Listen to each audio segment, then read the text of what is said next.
ఈ రెండిట్లలో ఏది గొప్పది, జ్ఞానమా కర్మనా అని ఒకవైపు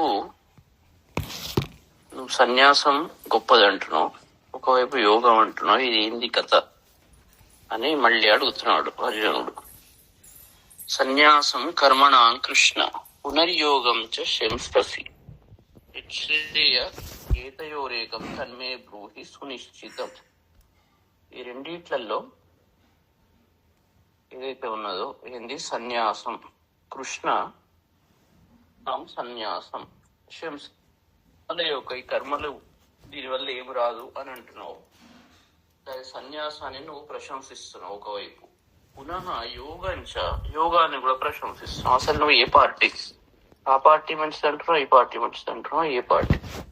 ఏతయోహో యత్ శ్రేయ, ఈ రెండిట్లలో ఏది శ్రేయస్కరము తత్ ఏకం మే, ఆ ఒక్కదాన్ని నాకు సునిశ్చితం బాగా నిశ్చితంగా చెప్పుము. అటు ఇటంటే ఇట్లా కన్ఫ్యూజ్ చేస్తున్నావు అని అంటాడు. అప్పుడు శ్రీ భగవాన్ వాచ్. ఇది చాలా మంచి డీప్ క్వశ్చన్ ఇక్కడ. ఎందుకంటే పదాలు, సన్యాసం అంటే ఏంటి, కర్మయోగం అంటే ఏంటి, పదాలు చాలా డీప్ గా ఉంటాయి ఇవి. అందుకే చాలా ఫోకస్డ్ గా వినవలసిన టాపిక్. సన్యాస కర్మయోగశ్చ నిశ్రేయస కరావు తయోస్తు కర్మ సన్యాసాత్ కర్మయోగో విశిష్యత్.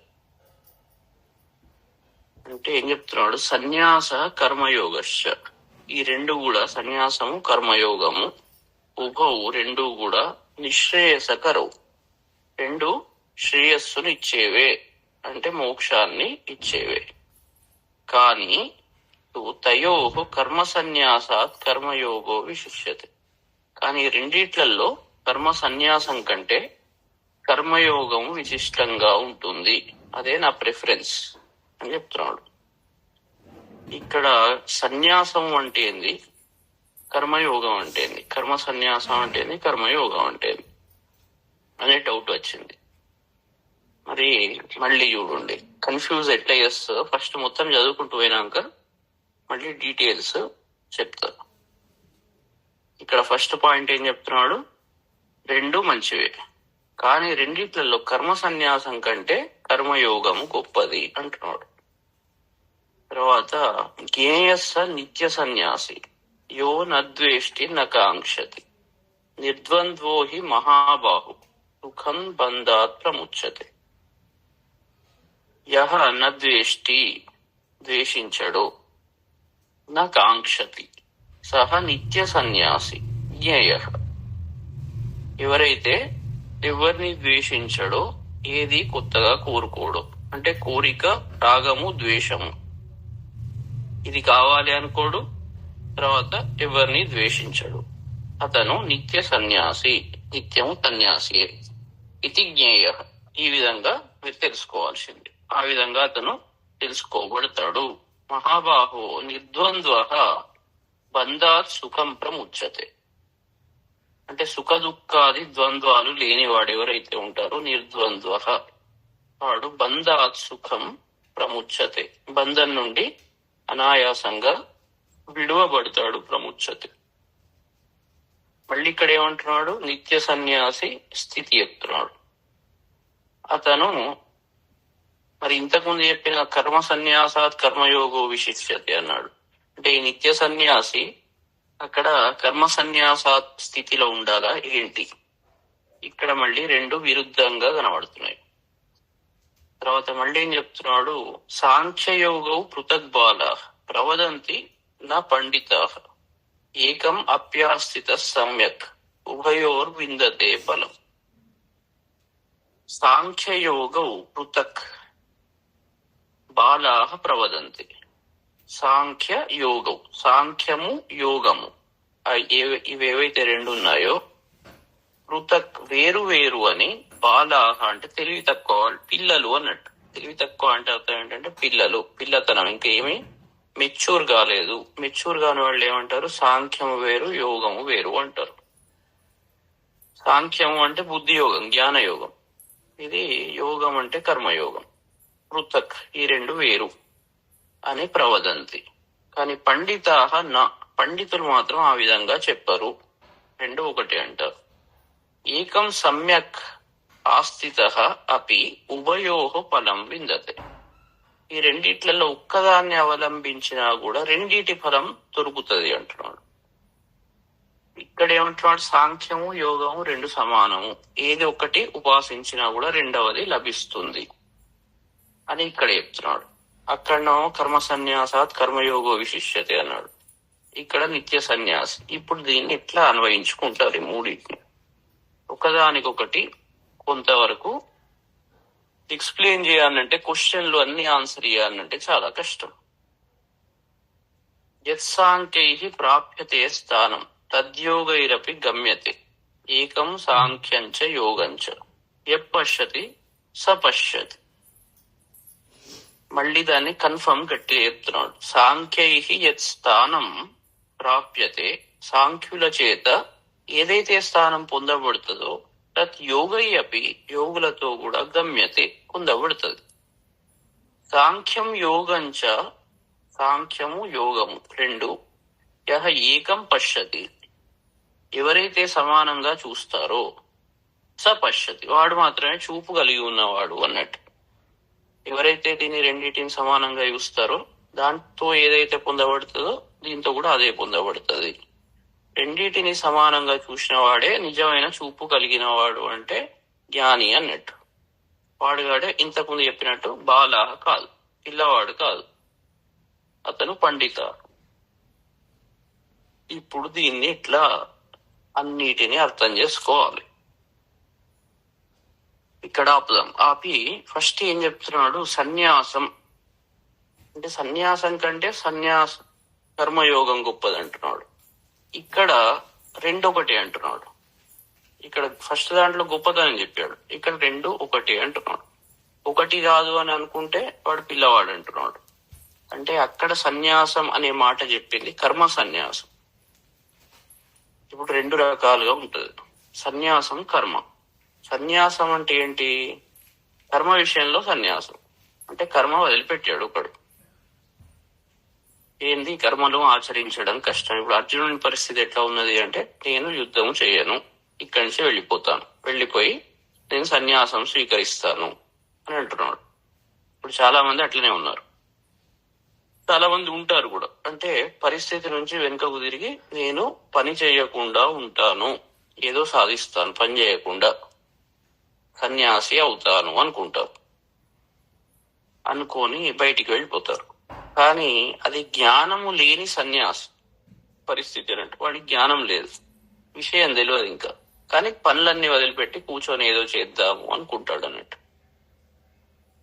అంటే అజ్ఞానావస్థలో ఉన్న మనిషి కర్మలను వదిలిపెట్టి జ్ఞానం కోసం ప్రయత్నం చేసేవాడు. ఇది కేటగిరీ 1. దీనికన్నా కర్మయోగం గొప్పది అని చెప్తున్నాడు. అలాంటి పరిస్థితి కన్నా కర్మయోగం గొప్పది. అక్కడ ఆ స్టేట్మెంట్ అక్కడికి అయిపోయింది. మరి ఇది ఏంటి? మరి ఇంకో దగ్గర వచ్చింది, సాంఖ్యయోగము కర్మయోగం రెండింటి మధ్యలో తేడా లేదు, సాంఖ్యయోగం కూడా సన్యాసమే. కానీ ఇక్కడ అట్లా కాదు. ఇక్కడ ఏంటంటే వ్యక్తి పరిపూర్ణత్వం పొంది జ్ఞాన స్థితిలో ఉండి కర్మలు నేను చేస్తున్నాను అని అనుకోకుండా ఉండే వాడన్నట్టు. వాడు సాంఖ్యయోగి అంటారు. వాడు సాంఖ్యుడు, జ్ఞాని. కాబట్టి వాడు డిఫరెంట్. అప్పుడు వాడు అను కర్మయోగం రెండు సేమ్ అంటున్నాడు. కర్మయోగం అంటే అర్థం ఏంటి అంటే సమత్వ బుద్ధితో చేసే కర్మ. సిద్ధసిద్ధ్యో సమూహూత్వ సమత్వం యోగ ఉచ్యతే. యోగము అనే డెఫినేషన్ కు ఏదైతే ఉన్నాడు ఇక్కడ అర్జునుడిని యోగం వైపు ప్రేరేపిస్తున్నాడు. కృష్ణుడు గురువు శిష్యుణ్ణి ఇక్కడ యోగం వైపు ప్రేరేపిస్తున్నాడు. యోగం డెఫినేషన్ క్లియర్ గా ఇక్కడ కర్మయోగము అనేది డెఫినేషన్. కర్మయోగం అంటే హై క్లారిటీ రావాలి. సమత్వ బుద్ధితో చేసే కర్మ. ఇక మళ్ళీ చూడండి, ఇప్పుడు ఇది సమత్వ బుద్ధితో చేసే కర్మ సాంఖ్యయోగంతో సమానం. ఈ సాంఖ్యయోగానికి ఈ కర్మయోగానికి మధ్య తేడా లేదు. ఎవరైతే తేడా అని చూస్తారో వాడు మూర్ఖుడు. ఎవరు తేడా చూడరో వాడు మాత్రమే చూసిన వాడికి మాత్రమే అది ఉన్నది అంటున్నాడు. అంటే ఈ రెండు సమానం అని చెప్పి ఇక తర్వాత ఎందుకు అని చెప్తున్నాడు. సన్యాసస్తు మహాబాహు దుఃఖమాప్తుం అయోగత యోగయుక్తో మునిర్బ్రహ్మ నచిరేణాది గచ్చతి. ఓ మహాబాహు, సన్యాసస్తు ఈ సన్యాసం అయితే అయోగత ఆప్తుం దుఃఖం. ఇక్కడ ఈ సన్యాసం డెఫినేషన్ వేరే. సన్యాసం ఏదైతే ఉన్నదో అయోగత యోగం లేకుండా ఆప్తుం పొందేందుకు దుఃఖం చాలా కష్టం. యోగయుక్త ముని నచిరేణ బ్రహ్మ అధిగచ్చతి. యోగంతో కూడిన వ్యక్తి ముని ఎవరైతే ఉంటారో శీఘ్రంగా బ్రహ్మ సన్యాసాన్ని పొందుతాడు, బ్రహ్మతత్వాన్ని చేరుకుంటాడు. ఇక్కడ ఉన్న సన్యాస స్థితి ఏదైతే ఉంటుందో అది అయోగత. అందుకే ఈ డెఫినేషన్ ను ఫస్ట్ శ్లోకానికి మనం అన్వయించుకోవాలి. అయోగత యోగము లేకుండా యోగస్థితి లేని సన్యాసం ఏదైతే ఉంటుందో అది పొందడం కష్టం. నిజమైన సన్యాసం అందుకే నచ సన్యాసనాదేవ సిద్ధిర్ సమధి గచ్చతి. ఉత్తగా కాషాయ వస్త్రాలు కట్టుకొని తిరగగానే వాడు సన్యాసిగాడు, వాడు సన్యాసి. అంటే ఎందుకు పనికిరాని వాడు అంటే దీంట్లో రెండు రకాల సన్యాసులు ఉంటారు. ఆ సన్యాసుల్లో కూడా ఒకడు జ్ఞానం లేకుండా అన్ని వదిలిపెట్టి కాషాయ వస్త్రాలు కట్టుకొని తపస్సు ప్రయత్నం చేస్తుంటాడు. వాడు పర్లేదు, సరే, వానికన్నా కర్మయోగం గొప్పదని చెప్పాడు. ఇక సన్యాసి కేటగిరీ చాలా ఘోరం. కాషాయ వస్త్రాలు కట్టుకొని బిజినెస్ చేసేటాడు. వాని జ్ఞానం మీద ఏమాత్రం అపేక్ష లేదు, జ్ఞానం పొందాలనే అపేక్ష ఏమాత్రం లేదు. అలా లేకుండా కేవలం కాషాయ వస్త్రాలు మాత్రమే ధరించి వాడి జీవనోపాధి కోసం, వాడి కోరికలు తీర్చుకోవడం కోసం, బిజినెస్ చేయడం కోసం ఉండే మనుషులు వీళ్ళు సన్యాసులు, వీళ్ళు నీచులు. అది కాదు, మొదలు చెప్పిన సన్యాస అదేదైతే చెప్పాడో వాళ్ళు అర్జునుడు ఏదైతే కోరుకున్నాడో ఇంతకుముందు, అన్ని వదిలిపెట్టి నాకు ఏం అవసరం లేదు, నేను సన్యాసం తీసుకుంటా, పోయి మంచిగా తపస్సు చేసుకుంటా, ఇవన్నీ వేస్ట్ అని అన్ని ఏదైతే మాట ఉన్నదో అది మొదలు చెప్పిన సన్యాస స్థితి. దానికన్నా కర్మయోగం గొప్పది అని అక్కడ చెప్పాడు. ఇక సన్యాసుల గురించి మనం మాట్లాడాలి. కృష్ణుడు వాళ్ళ గురించి మాట్లాడుతలేడు. ఆయన జ్ఞాని కాబట్టి వాళ్ళ గురించి ఆలోచించడమే అతనికి ఒక రకమైన అది వస్తుంది. కాబట్టి సన్యాస స్థితి మొదలు చెప్పింది అది అర్జునుడు ఏదైతే తీసుకుందామని అనుకున్నాడో ఆ స్థితి. దానికన్నా కర్మయోగం గొప్పది అన్నాడు అని చెప్పి మళ్ళీ అందుకే ఇక్కడ ఏమంటున్నాడు, సన్యాసస్తు అయోగత ఆప్తుం దుఃఖం. అంటే నువ్వు ఏదైతే అనుకున్నావో అది యోగము లేకుండా పొందడం చాలా కష్టమైనది. యోగయుక్త, ఇప్పుడు నేను చెప్పే యోగంతో, ఆ యోగంతో నువ్వు కూడి మునిహి నచిరేణ బ్రహ్మ దిగచ్చరు. నిజమైన సన్యాస తత్వం ఏదైతే ఉన్నదో అదేంది? సాంఖ్యయోగం. ఆ సాంఖ్యతత్వము, జ్ఞానతత్వం అనేది నువ్వు నిజమైన యోగంతో కూడి ఉన్నప్పుడు అది నువ్వు పొందుతావు అని చెప్తున్నాడు. ఇది కొద్దిగా అందుకే కాంప్లికేటెడ్ మ్యాటర్ అన్నట్టు. పదాలన్నీ మామూలు అవుతుంటే అది ఎన్నిసార్లు ఏదైనా కన్ఫ్యూజ్ చేస్తాయి. కాబట్టి డెఫినేషన్ ను, ఆ మాటను ఏ సందర్భంలో అన్నాడు అనేది బాగా తెలుసుకోవాలి. అర్జునుడు ఏ ఉద్దేశంతో క్వశ్చన్ అడిగాడు, తర్వాత దానికి కౌంటర్ ఏ ఆన్సర్ ఇచ్చాడు, అప్పటి స్థితి ఎట్లా ఉన్నది, తర్వాత స్థితి ఎట్లా ఉన్నది, ఇట్లా స్టెప్ బై స్టెప్ మారుకుంటూ పోతుంది. అందుకే నువ్వేదైతే అనుకుంటున్నావో అది కాదు, కానీ ఒరిజినల్ గా తెలుసుకోవాలంటే అది మాత్రం నువ్వు యోగంతోటే సాధించవలేను.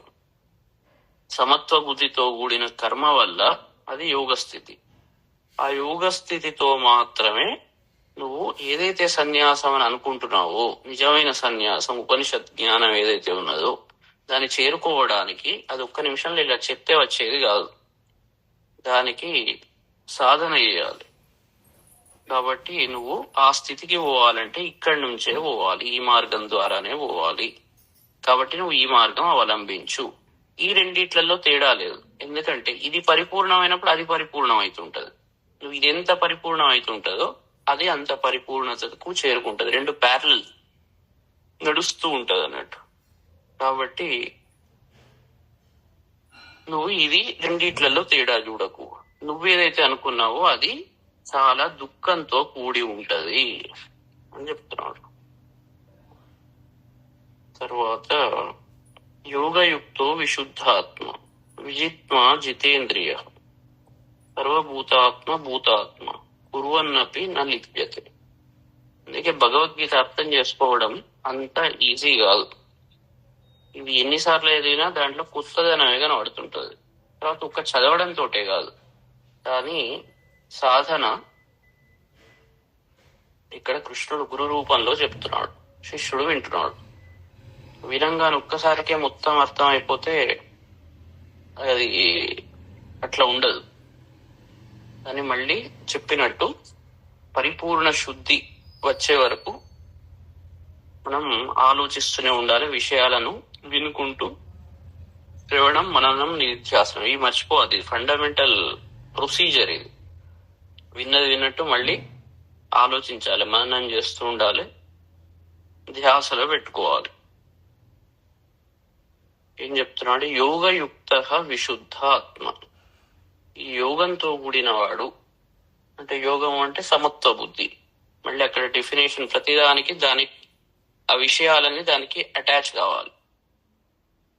విశుద్ధాత్మ పరిశుద్ధమైన అంతఃకరణము గలవాడై, విజితాత్మ అంటే ఈ దేహాన్ని జయించినవాడు, అంటే నేను ఈ దేహము అనే భ్రమ పోయినవాడు. ఒకవేళ భ్రమ పోకుంటే, అందుకే జ్ఞాని చూసే దృష్టి వేరే ఉంటది, అజ్ఞాని చూసే దృష్టి వేరే ఉంటది. ప్రపంచం అందరికి ఒకటే, అందరికి ఒకటేలాగా ఉంటది, వేరే వేరే కనబడదు. అవే విషయాలు అదే విషయాలు నడుస్తుంటాయి. కానీ జ్ఞాని తను చూసే దృష్టికోణం వేరే ఉంటది, అజ్ఞాని దృష్టికోణం వేరే ఉంటది.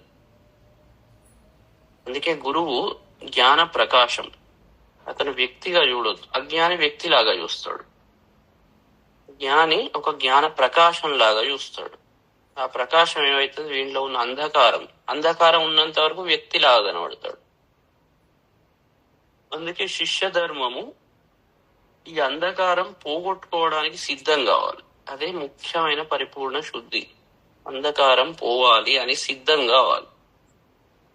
అప్పుడే నేల చదునైనట్టు. అప్పుడు వీడు ప్రకాశాన్ని పంపితే అంధకారం దూరం అవ్వుకుంటూ వెళ్ళిపోతుంది.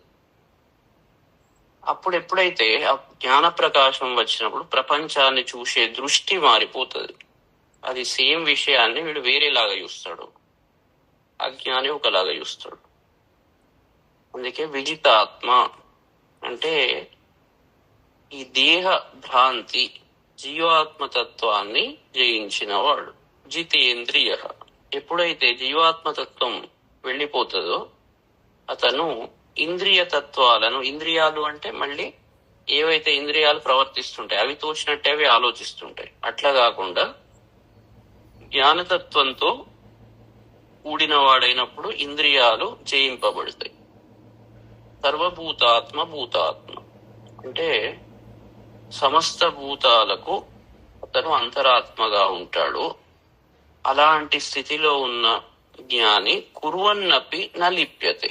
వాడు కర్మ చేస్తున్నా కూడా పైకి చేస్తున్నట్టు కనబడుతున్నది, మాటలు మాట్లాడుతున్నాడు, చేతలు చేస్తున్నాడు, అన్ని పనులు చేస్తున్నట్టు కనబడుతున్నది, కానీ వాడు ఏ పని చేయట్లేదు.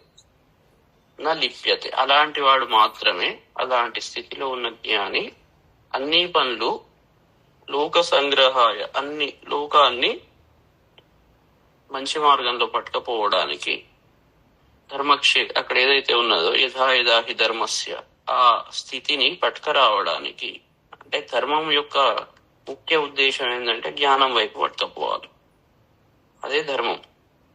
ఏ స్థితి అయితే జ్ఞానం వైపు పట్టుకపోదో అది అధర్మం. కాబట్టి టెక్నికల్ గా అందరు అధర్మం చేస్తున్నట్టే, ఎందుకంటే జ్ఞానం వైపు మూమెంట్ జరగట్లేదు కాబట్టి. అది జరిగితే ధర్మం. లోక సంగ్రహాయ, లోకాన్ని రక్షించుట కొరకు కర్మ కురువన్నపి, కర్మ చేస్తున్నప్పటికీ వాడు నా లిప్యతే అంటే కర్మబంధంలో చిక్కుకోడు, కర్మ అతన్ని బంధించలేదు. నైవ కించిత్ కరోమీతి యుక్తో మన్యేత తత్వవిత్ అంటే యుక్త ఇలాంటి సమాధి చిత్తంలో వాడు నిత్య సమాధిలో ఉంటాడు. సమాధి అంటే మాట్లాడకుండా ఉండాలి కదా, అట్లా కాదు. నిత్య సమాధి, సహజ సమాధి స్థితి వేరే.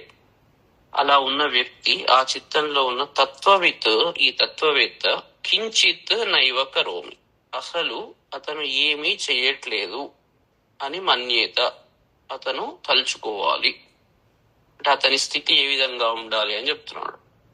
అతను నేను ఏమీ చేయట్లేదు, అంతా ఆ పరాశక్తి చేస్తుంది అనే భావనలో ఆ గురువే మొత్తము చేపిస్తున్నాడు. గురువు అంటే మళ్ళీ తత్వము, గురువు అనేది తత్వము, శివశక్తి యొక్క సంయోగమే గురువు. ఆ తత్వము మనలో వచ్చినప్పుడు పరిపూర్ణంగా ఆ ప్రకాశం పూర్తిగా వచ్చినప్పుడు దాని స్థితి ఏంటి అర్థమవుతుంది. అతను ఎప్పుడు నేను చెయ్యట్లేదు అని తలుచుకుంటాడు, తలుచుకుంటాడు. అదే ఆత్మ యొక్క యథార్థ స్వరూపం అని చెప్పుకుంటూ పశ్యన్ శృణ్వన్ స్పృశన్ జిఘ్రన్ అశ్నన్ గచ్చన్ స్వపన్ శ్వసన్ ప్రలపన్ విసృజన్ గృహ్ణన్ ఉన్మిషన్ నిమిషన్ అపి ఇంద్రియాణి ఇంద్రియార్థేషు వర్తంత ఇది ధారయన్. అతను చూస్తూ, శృణ్వన్ వింటూ, స్పృశన్ స్పృశిస్తూ, జిఘ్రన్ వాసన చూస్తూ, అశ్నన్ తింటూ, గచ్చన్ నడుస్తూ, స్వపన్ నిద్రిస్తూ, శ్వసన్ అంటే శ్వాస పీలుస్తూ, ప్రలపన్ అన్ని మాటలు మాట్లాడుకుంటూ, ప్రలాపాలు చేస్తున్నారంటారు కదా, విసృజన్ విడుస్తూ, గృహ్ణన్ గ్రహిస్తూ, ఉన్మిషన్ అంటే కళ్ళు తెరుస్తూ, నిమిషన్ కళ్ళు మూస్తూ, ఇవన్నీ పనులు చేస్తాడు. ఇంద్రియాలు ఏవైతే పనులు చేస్తూ ఉంటాయో అన్ని పనులు మామూలు మనిషి ఎట్లా చేస్తాడో అట్లనే కనబడతాయి అన్ని. ఇంద్రియాణి ఇంద్రియార్థేషు వర్తంతే, కానీ అతను ఏదైతే అనుకుంటాడో నేను చేస్తున్నా అనుకోకుండా ఇంద్రియాలు ఇంద్రియార్థేషు అవి పనులు చేసుకుంటూ వెళ్ళిపోతున్నాయి అని న్యాచురల్ ఫ్లోలో వెళ్ళిపోతాడు. ఒక ఫ్లోలో అతనిది జరిగిపోతూ ఉంటది. వర్తంతే ఇది ధారయన్, ఈ విధంగా అతను ధరిస్తూ ఉంటాడు, ఈ విధంగా తలుస్తూ ఉంటాడు అని చెప్తున్నాడు. అంటే అతను చేయడం అంటూ ఏమీ ఉండదు,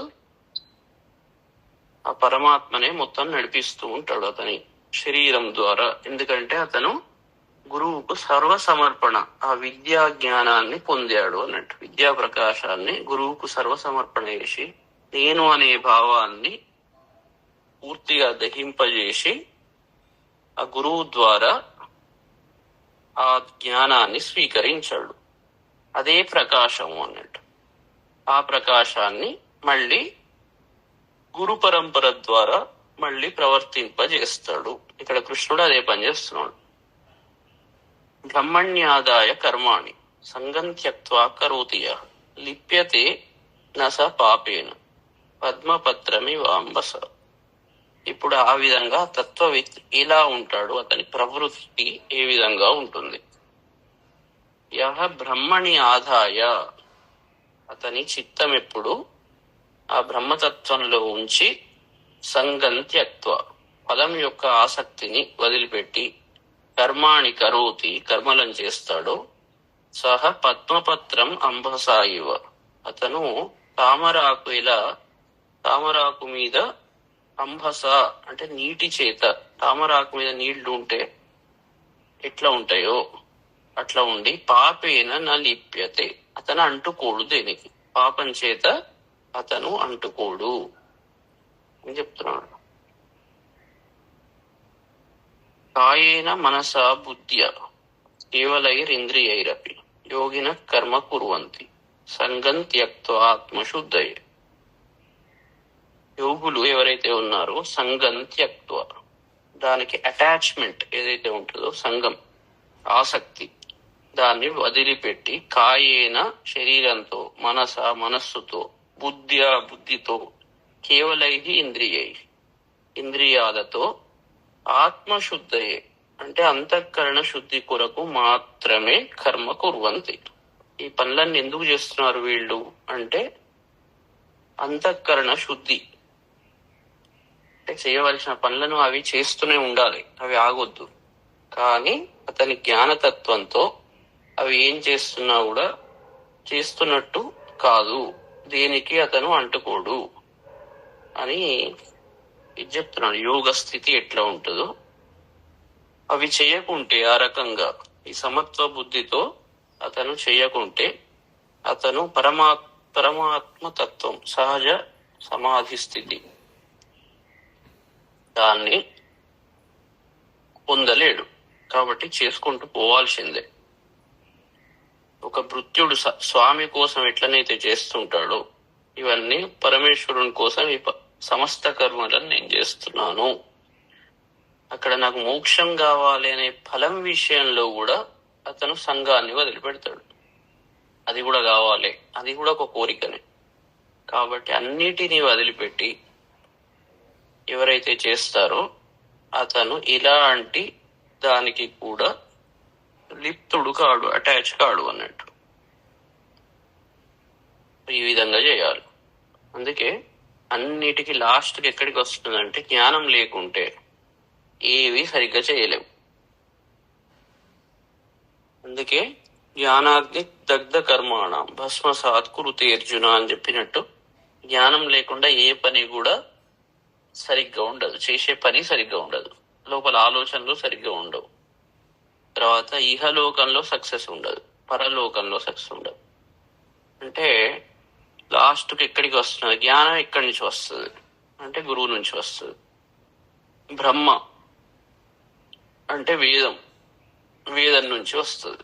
వేదంలో ఏం చెప్తారు? గ్రంథ రూపంలో గురువులు అంటే ఋషులు, జ్ఞానాన్ని తెలుసుకున్న వాళ్ళు బ్రహ్మ రూపంలో అంటే వేద రూపంలో, వేదాన్ని బ్రహ్మ అంటారు, దాంట్లో గ్రంథస్థం చేశారు.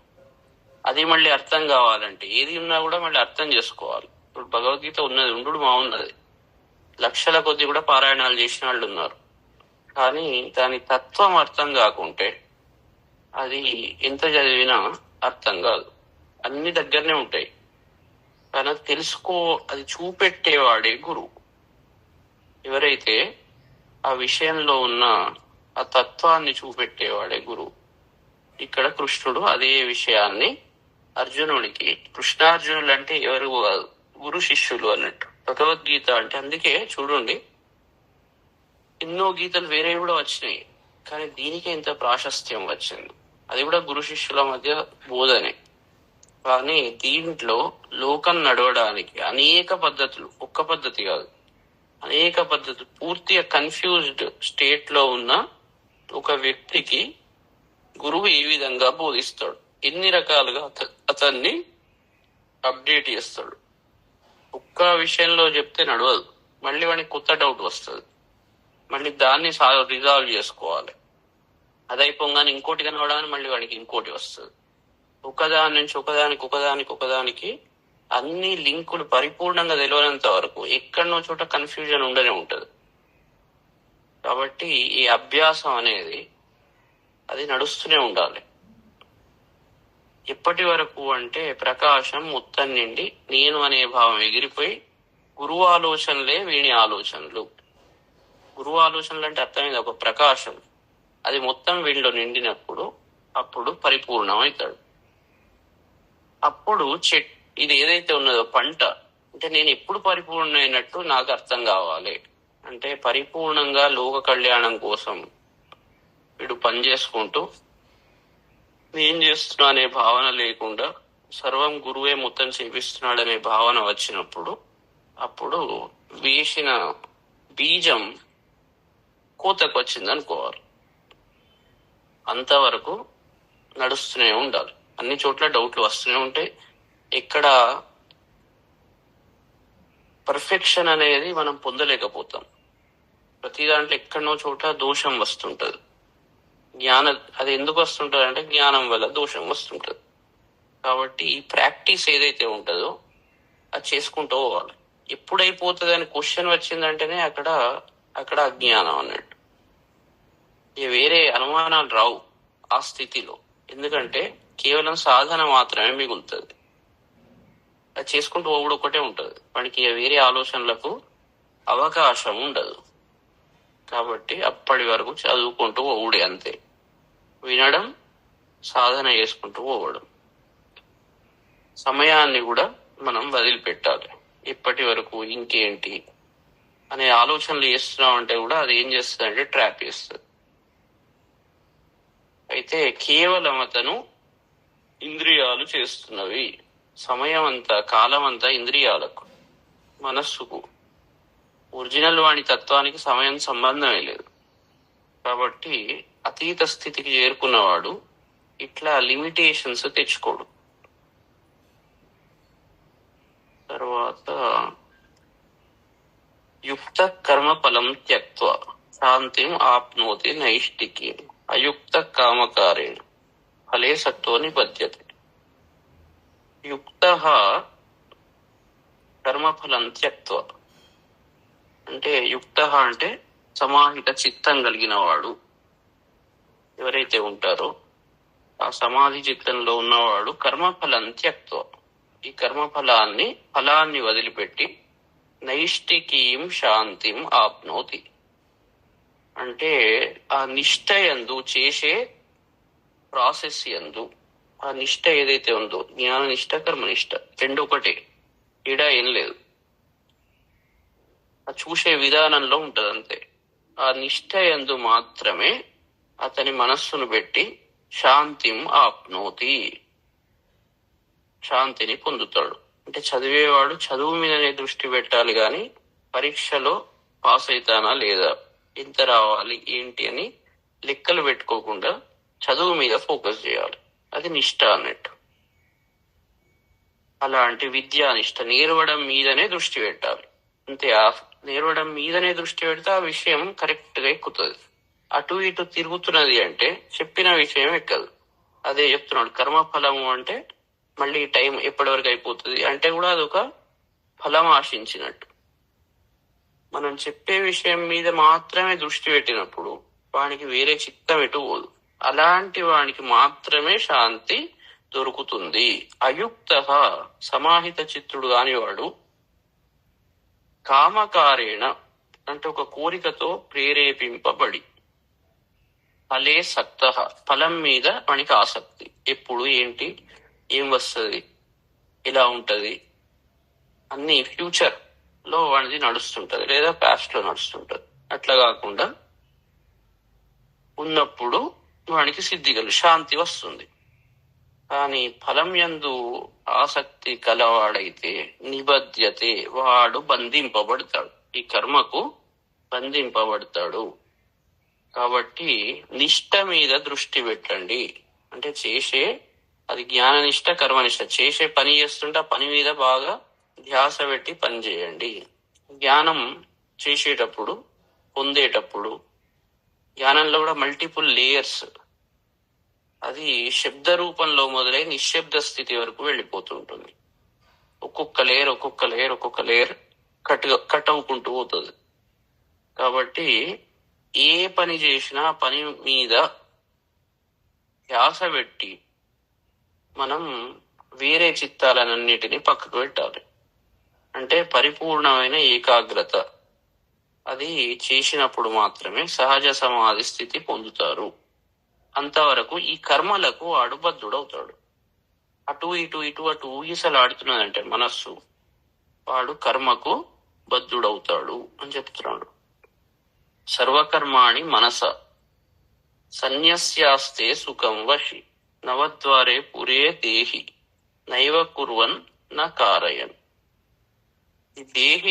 ఈ దేహదారి అయిన పురుషుడు ఎవరైతే ఉన్నారో మనస సర్వకర్మాణి మనస్సుతోటే కర్మలనన్నిటినీ సన్యస్య పరిత్యజించి, కేవలం మనస్సుతో మాత్రమే పరిత్యజిస్తాడు, చేసేది యాక్షన్ లో కాదు.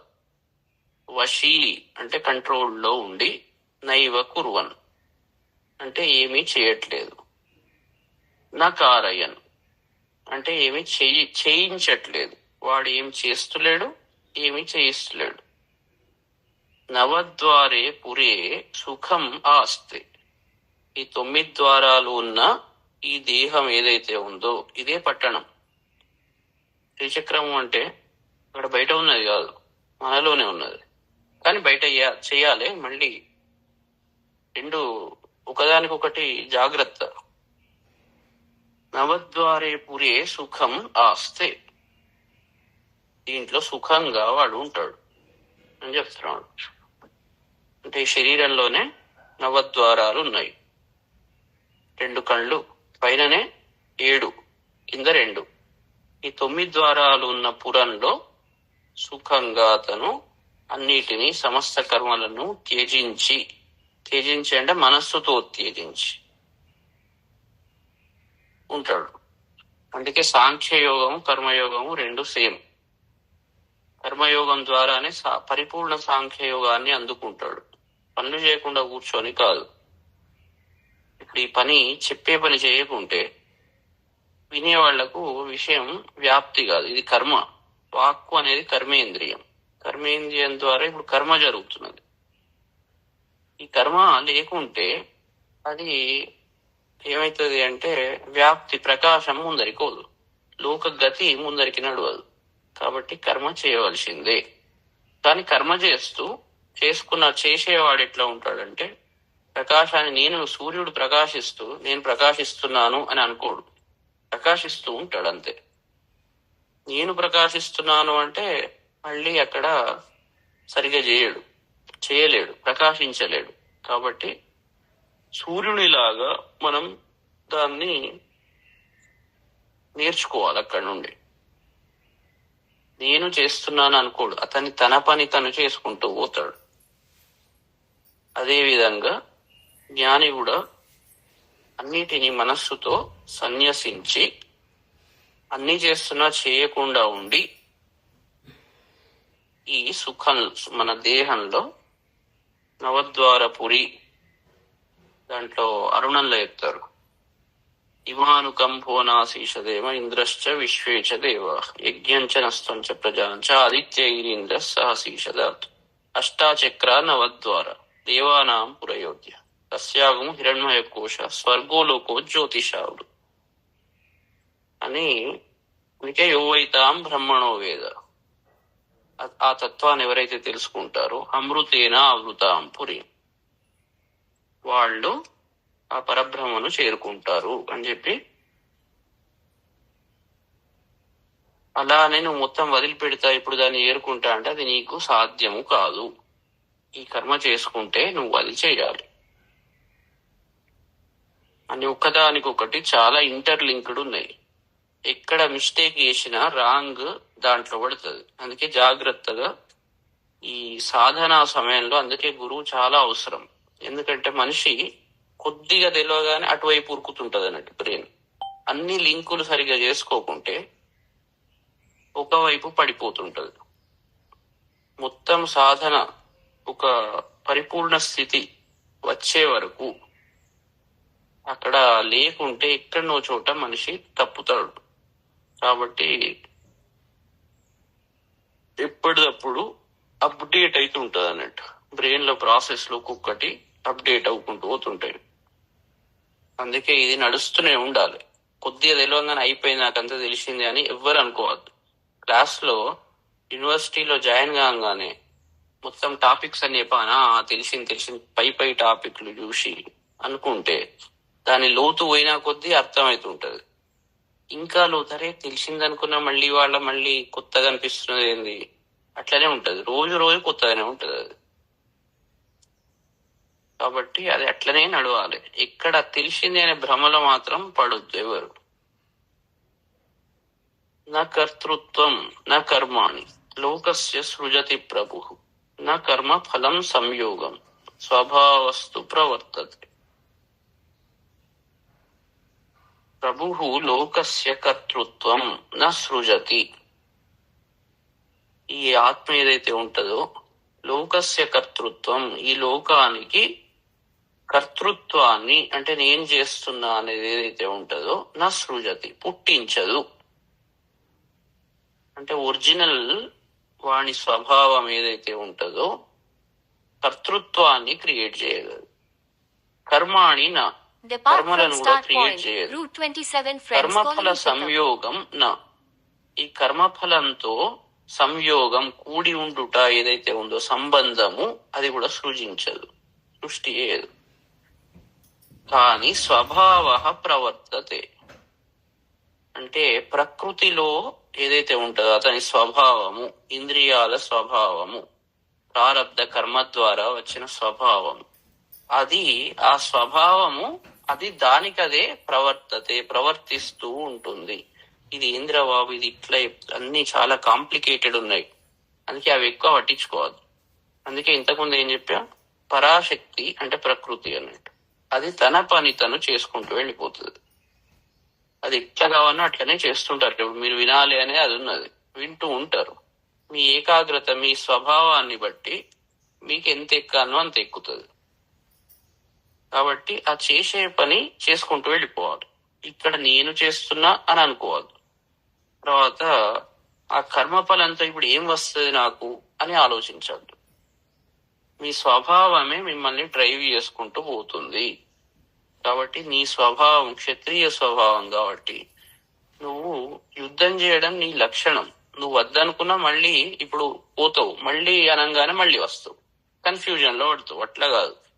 అందుకే నీ స్వభావమే నువ్వు ఆ కర్మ చేయడానికి ప్రేరేపిస్తుంది. అది దానిపైన చేసుకుంటూ పోతుంది.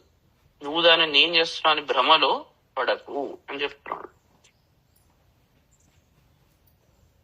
తర్వాత నాదత్తే కస్య చిత్సాపం నచైవ సుకృతం విభు అజ్ఞానేన ఆవృతం జ్ఞానం తేన ముహ్యంతి జంతవ. కస్యచిత్ పాపం విభు నా ఆదత్తే. ఎవరి పాపాన్ని కూడా పరమాత్మ తీసుకోదు. పరమాత్మ దృష్టిలో పాపం పుణ్యం అనేది ఉండదు. అతను పాప పుణ్యాలకు అతీతుడు. అవి కేవలం మన జీవాత్మ క్రియేట్ చేసుకుంటది. ఎందుకు క్రియేట్ చేసుకుంటది అంటే ఇంద్రియాల కంట్రోల్లోకి వెళ్ళిపోతాడు కాబట్టి అతనికి పాపము పుణ్యం అని మనస్సు భ్రాంతితో ఇవన్నీ క్రియేట్ చేసుకుంటది. ఒరిజినల్ గా పరమాత్మ తత్వానికి పోయినవాడు మూడు ఏవైతే ఉన్నాయో ఏంటి, సత్వ రజస్తమో గుణాలు. పాప పుణ్యాలు సత్వ రజస్తమో గుణాలతో కూడి ఉంటాయి. కాబట్టి పరిపూర్ణ శుద్ధి నిత్య సమాధి స్థితిలో ఉన్నవాడు పాపము చేయడు, పుణ్యము చేయడు. అతను అన్ని చేస్తున్నట్టుంటాడు కానీ ఏం చేయడు. కాబట్టి ఆ స్థితి అంటే అలా అని ఏది పడితే చేస్తా అని కాదు. మరి ఏది పడితే చేస్తే దానికి తగ్గ నార్మల్ రూల్స్ కూడా అప్లై అవుతుంటాయి. అవి కూడా భ్రాంతి అనుకోవాలి. కాబట్టి ఇవన్నీ చాలా ఇంటర్లింక్ సరిగ్గా చేసుకోకుండా అన్ని మిస్అండర్స్టాండింగ్ చేసుకునే అవకాశం ఉంటుంది. అంటే చేసే పనులు సరిగ్గా చేయం. కానీ డీప్ విషయం ఏంటి అంటే జ్ఞానికి పాపము పుణ్యము అనేది ఏమీ ఉండదు. నేను పుణ్యం చేశా అనుకోడు, నేను పాపం చేశా అని అనుకోడు. ఇది ఫస్ట్ పాయింట్. ఎందుకంటే అతను పరమాత్మ తత్వంలో ఉంటాడు కాబట్టి అతనికి పాపము ఉండదు, పుణ్యము ఉండదు. ఎందుకంటే ఇవి కూడా సత్వగుణము కూడా ఒక రకమైన సంఖ్యలు అన్నట్టు. అతనికి ఆ స్థితికి పోయినవాడు అలా పోకముందే మనం అట్లా అనుకుంటే కష్టం. ఆ స్థితి చేసుకుంటూ పోయినాకనే అర్థమవుతుంది. అవి ఫీల్ కావాలి, లోపల నుంచి సహజ సిద్ధంగా రావాలి అవన్నీ. కానీ ఇక్కడ టాపిక్ ఉన్నది కాబట్టి చెప్తున్నాం. సుకృతం చేయవ పుణ్యాన్ని నా, పుణ్యం కూడా తీసుకోడు. ఎందుకంటే పుణ్యం తీసుకుంటే మళ్ళీ ఏంది, ఏం కావాలి నాకు పుణ్యం వల్ల? స్వర్గ సుఖాలు కావాలి, ఇంకేదో కావాలి, ఇంకేదో కావాలి. మళ్ళీ స్వర్గము నరకము అని రెండు, పాపం చేస్తే నరకము, పుణ్యం చేస్తే స్వర్గము అని రెండు తయారైనవి. అంటే స్వర్గానికి ఎందుకు పోవాలి అంటే అక్కడేదో నాకు సుఖాలు కావాలి, రాజు కావాలి, ఇంకేదో కావాలి, ఇంకేదో కావాలి. అందుకే పుణ్యం చేస్తాం మనం. కానీ ఈ తత్వంలో ఉన్నవాడు బ్రహ్మవేత్తకు వాడు స్వర్గానికి ఇవ్వడు, నరకానికి ఇవ్వడు. స్వర్గ నరకాలకు అతీతమైన స్థితిలో ఉంటాడు. కాబట్టి అజ్ఞానేన జ్ఞానం ఆవృతం ఏన జంతవ. కానీ అందరూ ఏమనుకుంటారంటే నేను పుణ్యం చేస్తున్నాను, వాడు పాపం చేస్తున్నాడు. ఇది అజ్ఞాన స్థితి వల్ల అజ్ఞానైన జ్ఞానం ఆవృతం. జ్ఞానం పొందిన వ్యక్తి రెండింటికి అతీతుడు. అజ్ఞాన స్థితిలో ఉన్నవాడు పుణ్యపాపాలను ఆచరిస్తూ ఉంటాడు. ఎందుకంటే మనస్సు ఎప్పుడైతే ఉన్నంత వరకు పుణ్యపాపము జరుగుతూ ఉంటుంది, యాక్షన్స్ జరుగుతూ ఉంటాయి. నేను చేస్తున్నా అనేంత వరకు పుణ్యము పాపం.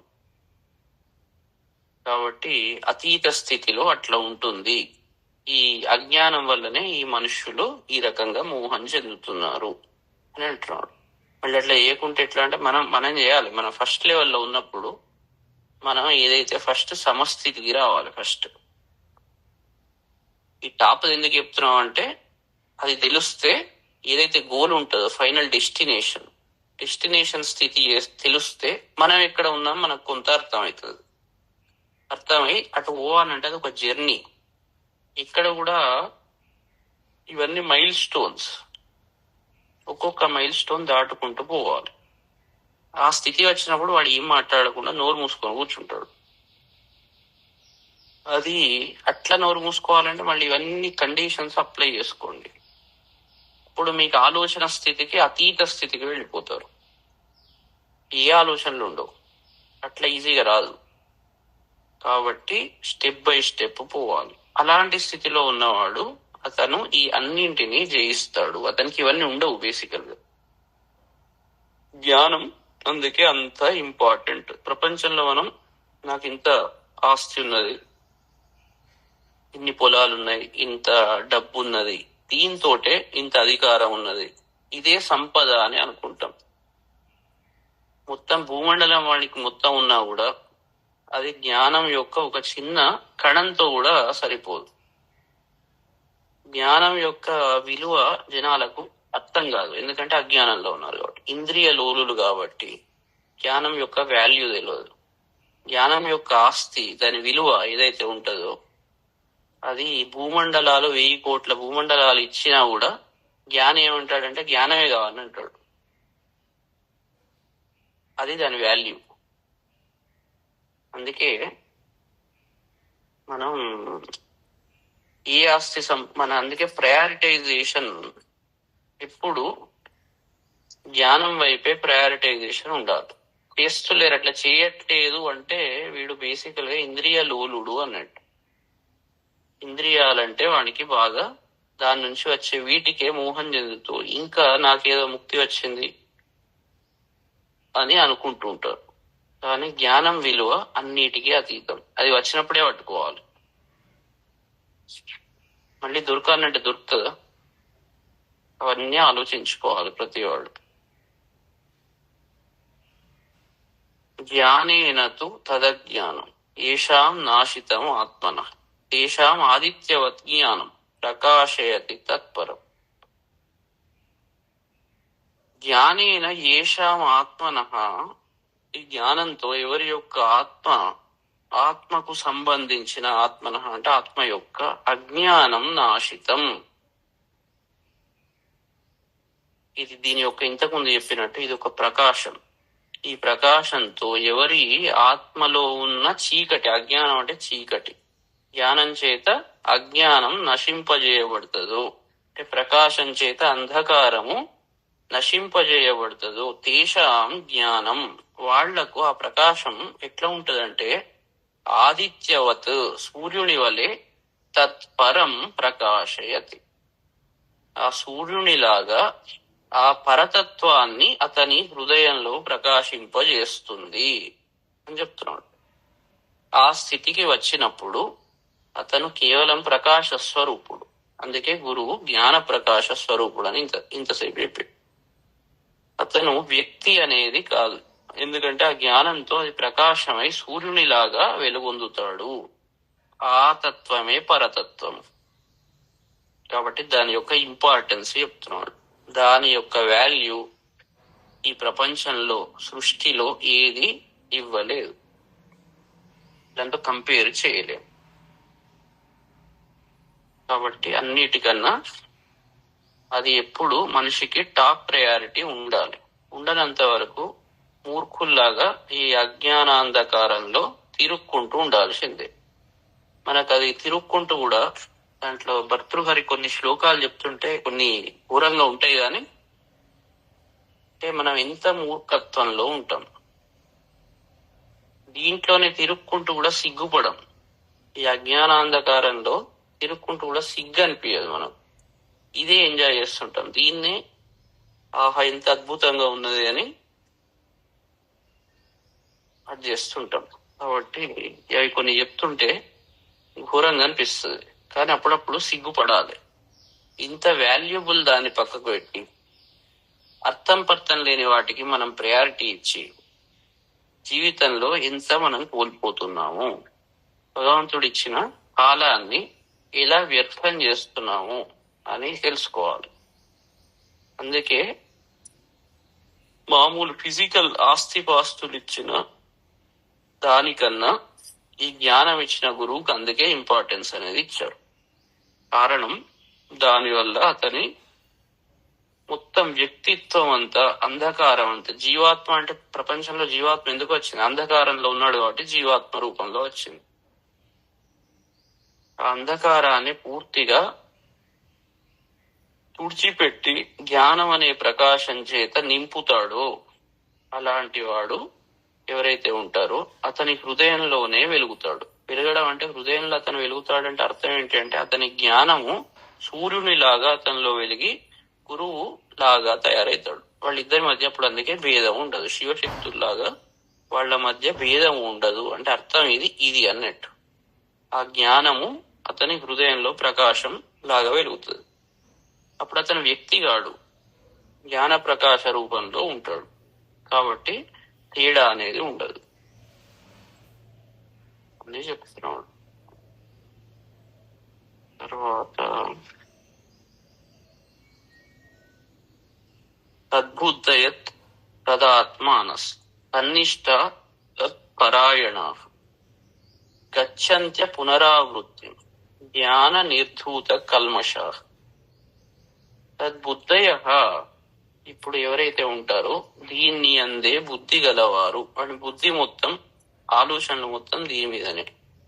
తద్ ఆత్మాన ఆ పరబ్రహ్మనే ఆత్మగా కలిగిన వారు. తన్నిష్ట దాని అందనే అతని నిష్ట హృదయం మొత్తం శ్రద్ధ మొత్తం దాని మీదనే ఉన్నవారు. తత్పరాయణ అదే పరమగతి అని ఎవరైతే ఉంటారో వాళ్ళు జ్ఞాన నిర్ధూత కల్మష,